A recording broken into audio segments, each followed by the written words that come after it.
Hello and welcome to the weekly oracle reading for the week beginning 30th of June onwards. Hello July.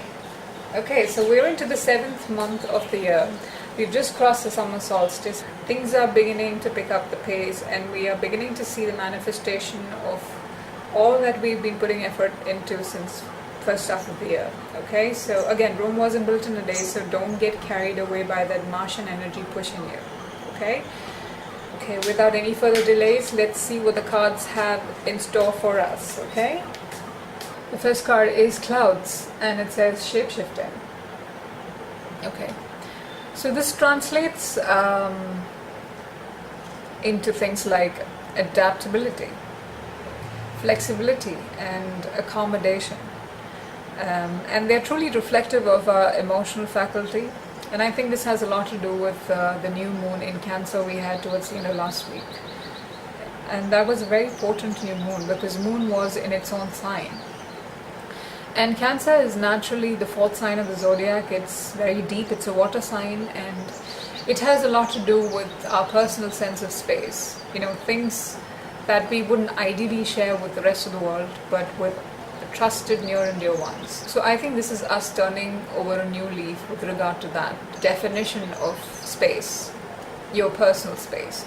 A lot has changed over the last 6 months. So since all these changes are happening in the emotional realm, in the background, we're not aware of the changes that have happened. So it's time for us to get ourselves out there and see how far is it that we can stretch emotionally. They want us to get out there and experiment with it. This could translate into something as simple as, you're receiving a job offer that kind of causes you to consider relocating from a space where you have been feeling at home. Yeah, they're saying that home is where heart is. So when your heart is in this new opportunity as an offer or as a new alliance or a partnership or relationship, go with it. Wherever you're feeling comfortable right now is something based on what you have built yourself. And you have that same capability to recreate that same environment wherever you go. What they're saying is see everything from a larger perspective of peace. If I take this road right now, will I be happier or will I be at peace with myself 6 months down the lane? All this because of that Cancer new moon, and it's really turned the clock back to zero, okay? So get your power back, alright? Next card is Wind, Activation. Okay, so there's definitely something tending towards manifestation this week for us, okay? Now, if you look around, you can find that there's a general sense of momentum, things are picking up pace. And I feel this message is going to be delivered to you by someone you've known, someone who's an acquaintance of yours, could be a friend, or it could be even your client whom you've serviced in the past, okay? You might receive a phone call from him that says, you know what, I have a job offer right now, are you looking out? Something like that, okay? And here's the catch.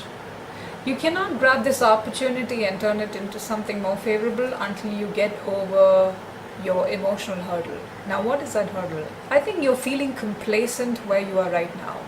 You're just so addicted to that comfort zone, that environment that you built for yourself, that you don't want to step out of it, okay? So you have to break out of it. And I think the key lies in the first card. The lesson lies therein. It says adaptability. Be flexible, be adaptive. Do not allow your old definitions to hang on to things that you've already outgrown. For those of us who find it difficult to activate ourselves, meaning find the motivation to do anything, there's a simple trick that almost all of us do, but then we don't really take time out to think why, okay? That's us humans. So, when we feel blue, we as humans generally have a tendency to brighten things around.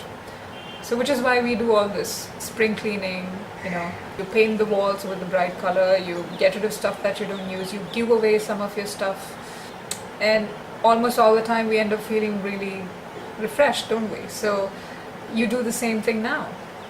It could be music, it could be dance lessons, it could be gymnastics, it could be kickboxing.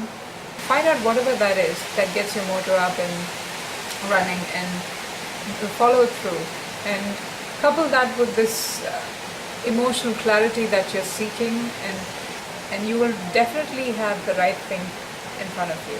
Alright? Okay, next card is, it says dream time, and it is creation. Okay, this is actually a beautiful card. I want you guys to take a look at it.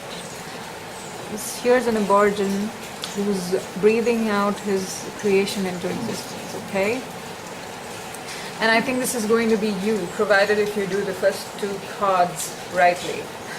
I think in having activated yourself, what you would have essentially done is, re-establish a link between your inner and outer worlds. And thereby there is a harmony existing between those worlds. So this is a typical characteristic of Neptune being in its own home sign, and the new moon had a very harmonic relation with Neptune at that point in time. Precisely what's happening, you've established a link between the generic cosmic forces and yourself, okay? And when you establish a link like that, we are asking grand powers to actually find a home within us. It could overwhelm you a bit. So now that you've actually built the bridge between you and universal forces, those cosmic forces can begin flowing into you, okay? And they pretty much are going to play out in terms of self-expression, specifically creation. So, and I think this creation or this imagination has a lot to do with possible creative solutions with regard to your goal. But they're also warning you that, do not get lost in the grandiose. If you have to see something realistic happening in the manifestational world, then you probably have to narrow down your choices. No matter how excited about certain solutions you are, you'll have to see it from a more feasible perspective. Okay? So there is a huge possibility that you get lost in your imagination, and that's exactly what we don't want. What you must do is not allow them to steer away from what you have been focusing on so far. Accept them as a part of your life, see them as a creative solution for some latter day, but not now. Okay? So keep the dream journal, write all of them down, but pick out the ones that will work out for you at this point in time. Alright? Okay then. Okay, next card is it's spring equinox, and it says rebirth. Angels are tired of explaining things to you, and they say, okay, you know what, can't get simpler than this. This is what's happening with you. This is exactly why you're going through things that you have been going through for some time now. Okay? Whatever happens to us right now, keep this in mind. This is why we're going through it. And it's crucial that we go through it. So, ladies and gentlemen, you're crowning. And who are you giving birth to? You. Okay? So, I think you should, take it as an exciting experience and go through it as realistically as possible. Get a sense that things are moving, and bit by bit there are small movements here and there that are kind of inviting you to bring upon yourself the manifestation of your goal, okay? And I think it will finish one level of completion by sometime in September. So all the very best. Nothing can get clearer than this card, so keep this in mind, okay? I'll see you again next week for our weekly reading, and rejoice yourselves. Please take time to celebrate yourself, okay? Do not forget that. Don't be in a constant mode of working towards things. Take occasional breaks here and there, and just have a nice sense of balanced life. Alright then, I love you guys. Bye.